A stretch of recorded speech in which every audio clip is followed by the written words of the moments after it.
Você acompanha conosco, a partir de agora, uma conversa com o vice-presidente aqui do Senado Federal, o senador Jorge Viana. E o nosso tema é a Marcha dos Prefeitos, que é nessa segunda semana de maio.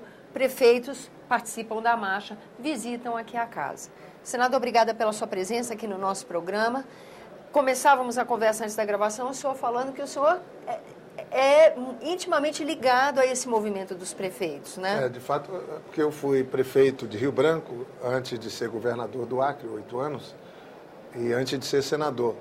E em 93, fruto de uma busca de fortalecer a federação, o movimento dos municípios, o municipalismo no Brasil, nós fundamos no Acre, eu fui um dos fundadores, e à frente de prefeitos do Acre, e criamos, a sede era dentro da própria prefeitura de Rio Branco. Era uma maneira também de o prefeito da capital ajudar os colegas prefeitos do interior, e deu origem a um movimento no Acre, que depois virou a Associação dos Prefeitos do Acre, e depois o prefeito Raimundo Angelim criou, já em 2005, a AMAC, a Associação dos Municípios do Acre. Mas a origem mesmo foi na época que eu fui prefeito em Rio Branco. E esse movimento dos prefeitos começou no Brasil, a marcha dos prefeitos começou em 1998. Naquela época eles vieram para Brasília e não eram recebidos, o governo federal não queria saber, não queria dar atenção, achava que eram... Uma insurgência, né? Uma insurgência, assim. E eram assim, uns hóspedes não bem-vindos a Brasília.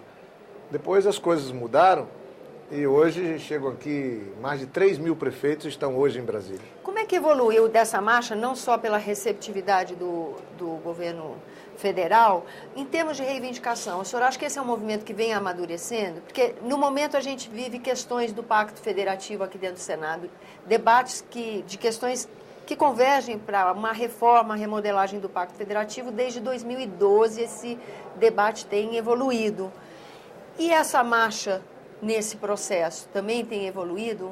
Olha, é claro que sim. Por exemplo, o auge mesmo do movimento foi, salvo engano, em 2001, já no governo do presidente Lula, que ele deu uma boa acolhida para esse movimento dos prefeitos, criou-se uma relação do movimento dos prefeitos dos municípios com o governo federal, mas o auge mesmo foi em 2003, onde aí o presidente Lula recebeu os prefeitos, aí onde pela primeira vez começou a se explicitar a busca de fortalecer o trabalho nos municípios. Agora, o Brasil tem mais de 5.500 prefeitos, o Brasil é uma federação, tem 3 entes, a União, os estados e os municípios.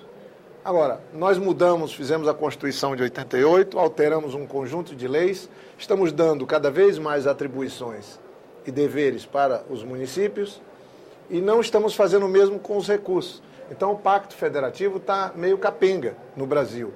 E aí não sai a reforma tributária, você não tem um tratamento, eu diria, com todo respeito, sério com essa questão que é fundamental, que é a própria federação.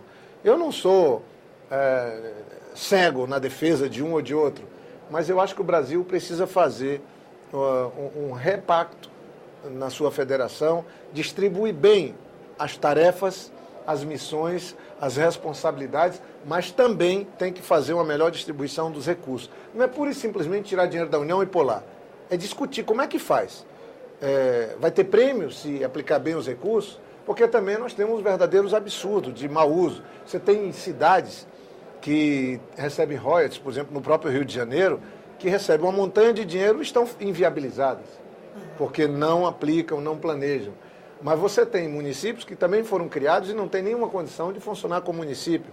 O certo mesmo é que o Brasil mudou, o orçamento do Brasil é outro, a população do Brasil é outro, e aí está muito envelhecida a estrutura da Federação Brasileira. Então, nós tínhamos que ter a reforma política, a reforma tributária, para falar de duas muito importantes, e uma repactuação do Pacto Federativo, distribuindo melhor as obrigações com as prefeituras, os estados e a União, e também os recursos. Agora, falando de uma questão bem datada, bem pontual, nós acabamos de ver essa questão da cheia do Rio Madeira, onde a bancada da região norte esteve muito empenhada. Esse vai ser o mote, o foco das reivindicações na marcha no que diz respeito à sua região? É esse o assunto principal? Não, lamentavelmente não. Isso aí o governo do Acre está fazendo, o governo de Rondônia, estamos todos juntos. esse ano, basicamente, eles estão trabalhando com 5 pontos, a marcha de prefeitos, e todos eles vinculados à crise que o município está vivendo. É impressionante a situação que beira uma situação falimentar dos municípios. E o que é que eles estão querendo? Eles estão querendo rever todo o aparato legal que implique em garantir um fortalecimento do fundo de participação do município, que é uma boa receita que os municípios têm. Eles também estão querendo que toda e qualquer desoneração que você faça tributária não implique no uso, basicamente, do IPI, que é o Imposto sobre Produtos Industrializados, e Imposto de Renda, que compõe esse fundo de participação dos municípios. Ou seja, que não onere o fundo, né? Que não onere, mas é aquilo que eu falo. Hoje, eles também querem trabalhar com a Previdência, porque as prefeituras, pelo menos eu pego o caso do Acre, a metade delas estão numa situação muito crítica do ponto de vista financeiro e econômico. Essa crise toda que atingiu o mundo, a Europa, Estados Unidos, em 2008, por exemplo, ela foi enfrentada aqui no Brasil, corretamente, na minha opinião, com incentivos do governo federal para a produção, para se manter a geração de emprego. Mas esse incentivo do governo veio com a retirada de impostos sobre alguns produtos, sobre alguns setores. Foram mais de 100 bilhões de desoneração e esse dinheiro deixou de ir para os municípios. Então, por um lado, a gente manteve o emprego e a renda, por outro lado, diminuiu proporcionalmente o repasse para os municípios. E eu penso também que tem um outro agravante. É muito baixa a qualidade da gestão nos municípios do Brasil. Não se trabalha com planejamento, com a gestão dos recursos, principalmente que já são pequenos. Nós tínhamos que melhor preparar nossos gestores, ter uma profissionalização, e isso, lamentavelmente, a gente não tem. Além do mais, tem essa distorção. A gente passa cada vez mais atribuições para os municípios e não passa as condições para o município poder executar, e nem cobrança, porque tem que também ter um monitoramento para ver se as ações estão sendo executadas, se estão tendo qualidade, se o recurso está sendo bem aplicado.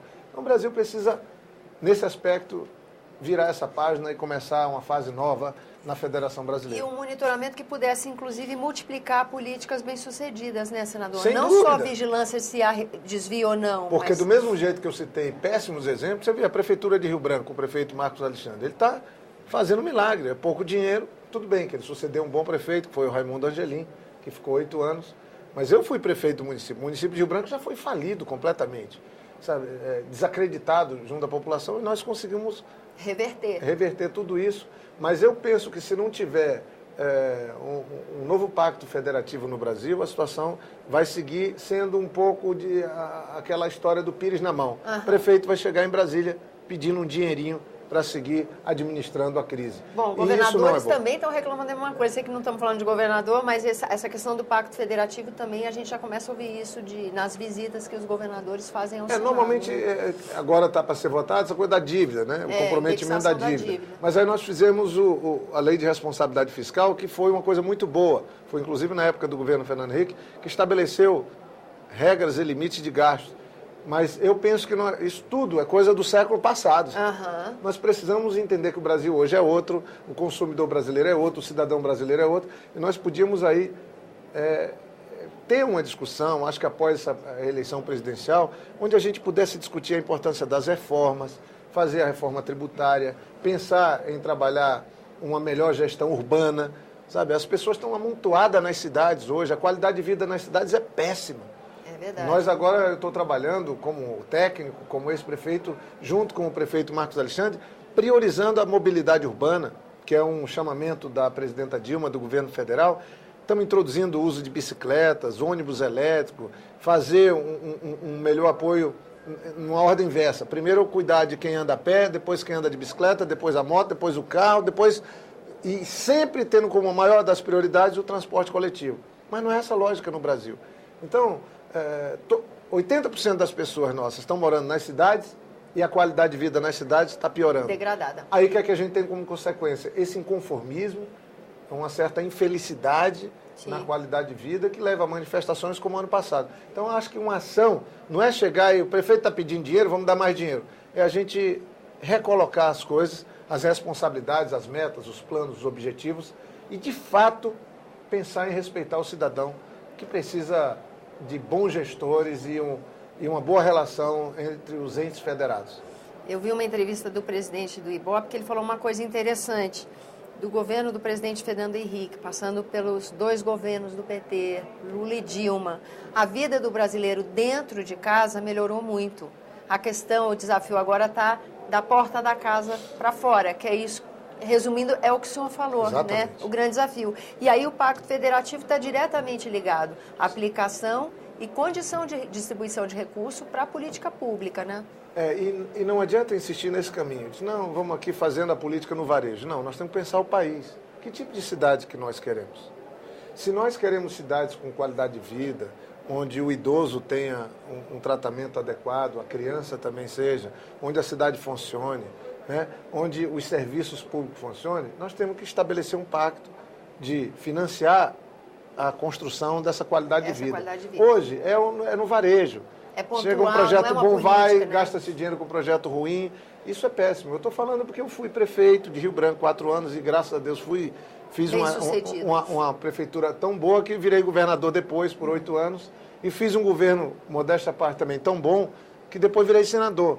Mas eu, sinceramente, acho que cuidar das cidades, dos municípios, auxiliando os prefeitos, deve ser obrigação de todo mundo, porque ninguém mora na União, nem no Estado, as pessoas moram no município, é ali o endereço, ali que as coisas acontecem. E aí, para mim, tem que ser a maior das prioridades dos entes federados, mesmo que sejam 5.500. Senador, nós já estouramos o tempo e queria do senhor uma resposta curtinha, mas queria aproveitar a sua presença porque também é uma qualidade de serviço prestado. O senhor é autor de um requerimento pedindo uma audiência pública para discutir a qualidade da telefonia celular, não é? Olha, se eu pudesse ter interagindo com a população e dissesse, vocês querem ou não querem que a gente melhore o serviço de telefonia no Brasil? Eu estaria sendo aplaudido agora, porque eu fiz isso na minha casa e fui aplaudido. Ninguém aguenta. O Brasil tem 270 milhões de telefones celulares. Tem 201 milhões de habitantes. Tem gente que tem 4, 5 celulares. Agora, como é que pode ter um mercado tão grande de telefonia celular, invejado? O mundo inteiro quer estar no mercado brasileiro e a qualidade está piorando tanto. E mal cuidado. Para a gente terminar uma ligação, tem que ligar 3, 4 vezes.